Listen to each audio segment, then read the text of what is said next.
We're going to talk about Kirk Cousins. The Minnesota Vikings signed him after their 2017 season, and I can say to this point they have not had much success with Kirk Cousins, but do you believe that Kirk Cousins is unfairly blamed for the Minnesota Vikings not living up to expectations? Nah, I mean, it just depends. I never would have expected the Vikings to be a Super Bowl team with Kirk Cousins, if that makes when I think Kirk Cousins, I don't expect him to lead a team or carry a team like I would expect a Tom Brady or a Patrick Mahomes to carry a team to a championship. And even then, there's been other things around him that have happened. This season, I know there was a lot of injuries that led to them majorly underperforming. And when the team has been healthy, they've had successes. They've had very solid playoff runs. So I think what it comes down to is what you expect out of Kirk Cousins.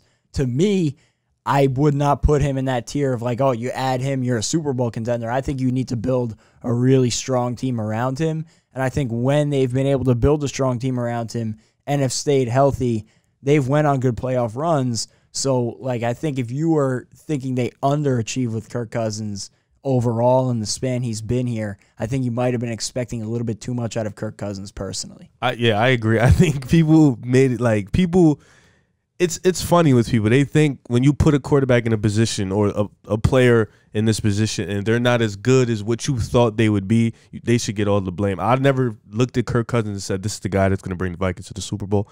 I truly believe he was probably above, he was in that Jimmy G category in the sense where if you build a great team around you, he can probably do good things and they get to the Super Bowl if the team is clicking on all cylinders. But I never thought he was a guy that was going to sit there and do what Russell Wilson's been doing or Aaron Rodgers has been doing, carrying teams to the playoffs. I never thought that was the type of guy he was. His potential was always a limit.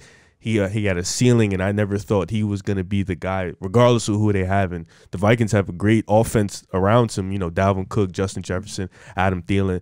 I just don't think he's the it factor. So I don't think he should be getting blamed for stuff that he just can't do or he's able to do, in my opinion.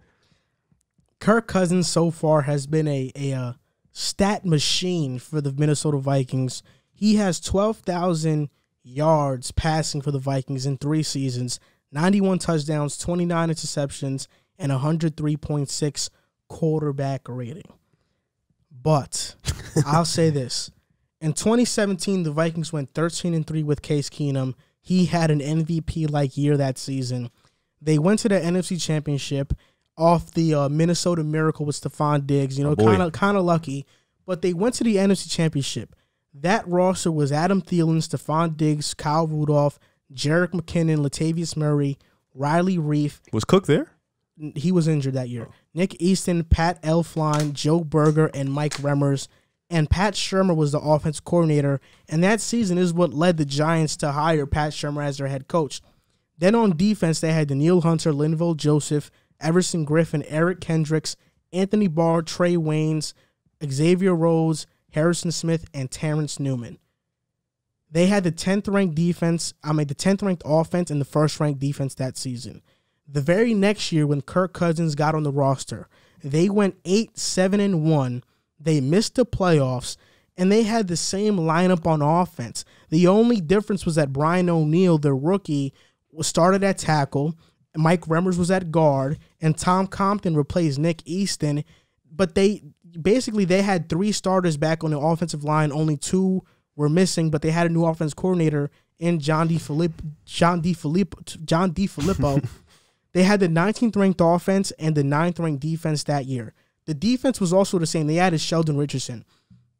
So you can see where Vikings fans would be pissed because you had virtually the same roster. You changed your quarterback and your OC, and you guys, they underperformed. I think John DeFilippo probably is more to blame than Kirk Cousins. But then in 2019, they make the playoffs with Stefanski.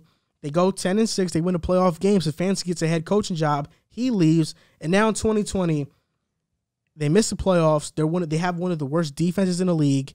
And their offense was the 11th ranked offense. It was really good because Justin Jefferson emerged. But at the end of the day, Kirk Cousins was brought into the Vikings to win a Super Bowl. And does he get unfairly blamed for the Vikings' struggles? You could say it's half and half because coming off a 13-3 season, in 2018, the Vikings should have made the playoffs. There's no excuse for them not to make the playoffs, and they missed it. That's on him. And then you look at it in his whole entire career with the Minnesota Vikings, in 3 seasons of him playing 16, 32, 48 games, he has a total of 3 fourth-quarter comebacks and 4 game-winning drives in a span of 48 games.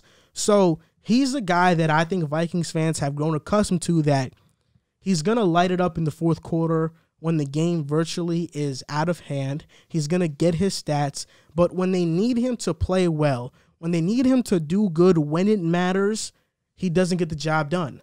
And that's why, I mean, at the time when he got signed, we knew it was kind of a bad move because Kirk Cousins is not going to lead them there. They probably should have signed Case Keenum.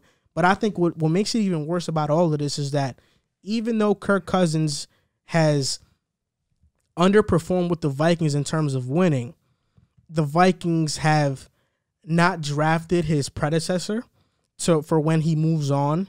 And last year's draft would have been the perfect time to do it. I mean, before the draft last season, I was a big advocate for the Vikings to go out and draft Jalen Hurts because they could have had Jalen Hurts sitting there behind Kirk Cousins, learning the offense, learning the NFL, getting accustomed to the league. And I think he would have right when Kirk Cousins left, he could have been slotted in and been great. But because they didn't draft a quarterback, now you don't know who you're going to turn to when Kirk Cousins ultimately leaves.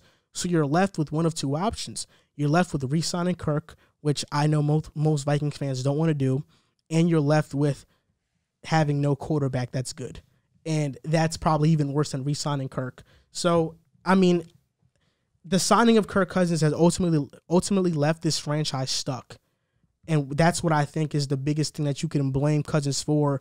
But not blame Cousins for, but blame the organization for making that idiotic move. I think you're 100% right there. And that's my thing is, like, if you want to blame Kirk Cousins for that, then go ahead. You know, then I see why you would blame Kirk Cousins for that. But it's the organization. You know, they went out and they brought in a guy who I think all 3 of us could agree.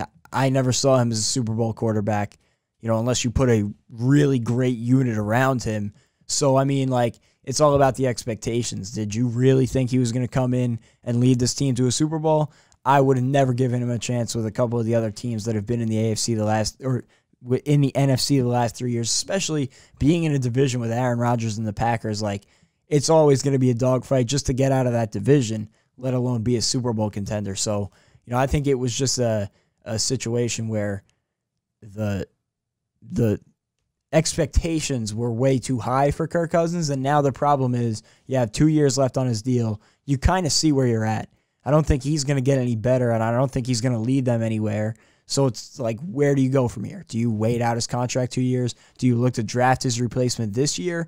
But I don't know if you're going to be able to get high enough to get any of those top guys. So, like, where do you go? And it sucks because now the blame's put on him for the organization mismanaging things.